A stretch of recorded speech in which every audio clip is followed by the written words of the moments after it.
最近这北美大陆啊，简直是被老天爷按在地上摩擦。一场冬季风暴席卷美国，直接把华尔街那帮穿西装打领带的大佬们吹得东倒西歪。你别看他们平时在 CNBC 上指点江山，一副天下财经尽在掌握的样子，这回大自然一翻脸，全都傻眼了。能源市场，天然气上演冰与火之歌。先说这能源市场，那才叫一个刺激。风暴一来，美国本土48个州的天然气产量直接暴跌，一口气掉了近40亿立方英尺每天。什么概念？相当于全美国每5个人就有1个人的暖气供应出了问题。亨利港天然气期货价格应声暴涨，一度冲破每100万英热单位4美元大关，涨幅超过 15%。最搞笑的是，就在几个月前，华尔街还都在唱衰天然气，说什么库存过剩，需求疲软，价格要跌到2美元以下。结果大自然一个响指，直接教做人。那些做空天然气的对冲基金，现在估计正在办公室里抱头痛哭呢。这就好比你在夏天卖羽绒服，觉得自己是商业天才，结果冬天一来，发现仓库里全是短袖。更绝的是，美国的液化天然气出口终端也受到影响。德州自由港那边因为极端天气被迫减产，欧洲和亚洲的买家们急得直跳脚。要知道，现在正是欧洲能源危机的关键时刻，美国人自己还没暖和呢，哪还顾得上盟友？这就好比自家房子着火了，你还想着去邻居家救火，心有余而力不足啊。农业市场，柑橘和牛油果的冰河世纪，南边那几个农业州更是惨不忍睹。德克萨斯、佛罗里达、佐治亚这些地方的柑橘园、草莓地、牛油果林全被冻成了冰雕。美国农业部的数据显示，光是佛罗里达的柑橘产业损失就可能超过3亿美元。你们想想，现在正是柑橘采摘的季节，这一冻，果农们1年的辛苦全打了水漂。最惨的是那些种牛油果的，牛油果这玩意儿娇贵得很，温度一低于0度就开始抗议。美国本土 90% 的牛油果产自加州，但最近加州自己也泥菩萨过河，南部产区同样遭受霜冻。现在超市里一个牛油果可能要卖到3美元，那些天天吃牛油果吐司的网红们可能要改吃馒头配咸菜了。小麦市场也没好到哪儿去，虽然冬季小麦本身耐寒，但极端低温还是会影响来年的收成预期。芝加哥期货交易所的小麦期货价格已经开始蠢蠢欲动，面包店老板们已经在考虑要不要涨价了。以后你去买个三明治，说不定得多掏2块钱，就因为这该死的天气。航空业取消航班比下雪还勤快，航空业这边那才叫一个 chaos 混乱。西南航空、美国航空、达美航空各大航司取消了超过1万个航班。西南航空更是重灾区，因为他们的运营系统出了名的脆弱，一遇到极端天气就全线崩溃。去年圣诞节那场灾难还历历在目，这次又来一次，股东们的心脏都要受不了了。你说这些航空公司也是，平时赚那么多钱，不舍得升级一下调度系统，结果呢，一场暴风雪就让整个公司瘫痪。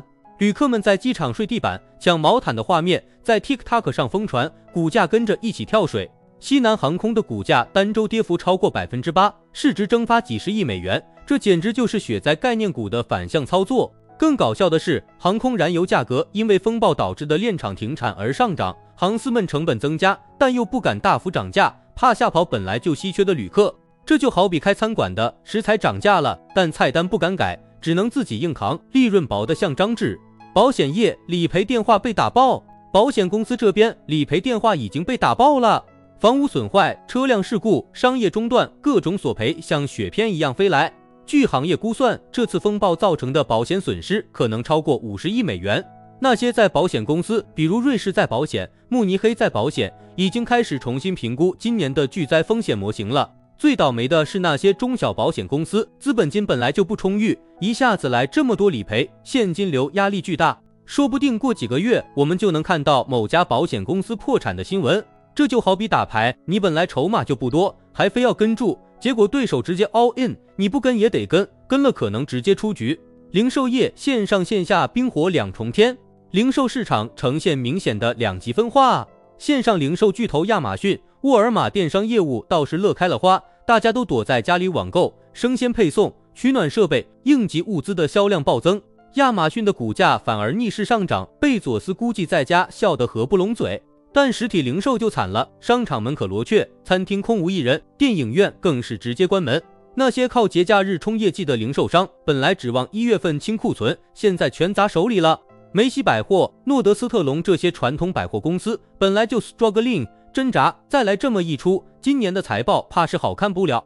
最惨的是那些小商户，比如街边的咖啡店、理发店，风暴一来，直接零收入，但房租、工资还得照付。美国政府虽然有一些灾害救助，但申请流程复杂，等钱到账，店可能都黄了。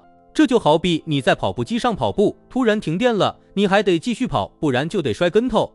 股市避险情绪升温，板块轮动加速。股市这边避险情绪明显升温，公用事业股、防御性消费股受到追捧，而周期性股票、旅游休闲股被抛售。投资者们像受惊的兔子，稍微有点风吹草动就撒腿就跑。有意思的是，一些灾后重建概念股开始活跃，比如屋顶维修公司、发电机制造商、建材供应商，股价纷纷上涨。市场永远不缺机会，就看你能不能逆向思维。当别人都在恐慌的时候，你要看到危机中的机遇。当然，说起来容易，做起来难，大多数人还是追涨杀跌的命。美联储这边本来就在通胀和就业之间左右为难，现在又来一个天气因素，能源价格上涨会推高短期通胀，但经济活动受阻又会抑制需求。鲍威尔主席的脑袋估计比纽约的积雪还厚。3月份的利率决议现在更加扑朔迷离了，供应链刚缓过气又遭暴击。最后说说供应链，美国刚从中东红海危机中缓过气来，国内又来一场暴风雪。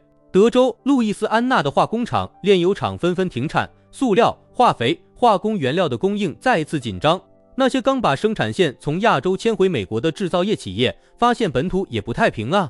物流运输更是雪上加霜，公路封闭，铁路停运，港口延误，整个物流网络像被冻住了一样。亚马逊的 Prime 会员们发现，原本2天到货的东西，现在可能要等1周。这就是 Just-in-time 供应链的弊端，平时效率高，一遇到突发事件就脆弱得像个瓷器。结语：敬畏自然，敬畏市场。说了这么多，其实就想表达一个观点，人在大自然面前真的很渺小。华尔街那帮精英平时觉得自己能预测一切，控制一切，但一场暴风雪就能让他们现出原形。